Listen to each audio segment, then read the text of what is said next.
設営できました。フロントフラップをつけて、やっぱそこから風が若干入ってきますね。で今下に引いているこのマットまでが、通常のサーカスティッシュの面積になっています。で、フロントフラップをつけることによってそこまで広くなっております。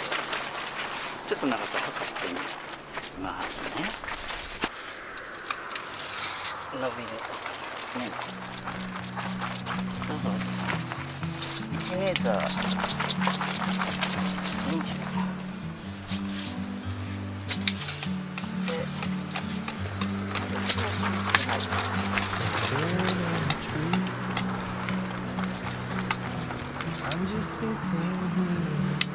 大体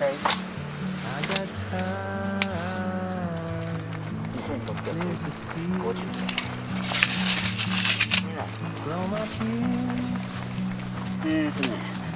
カーブこれ50リッター2つ2個は無理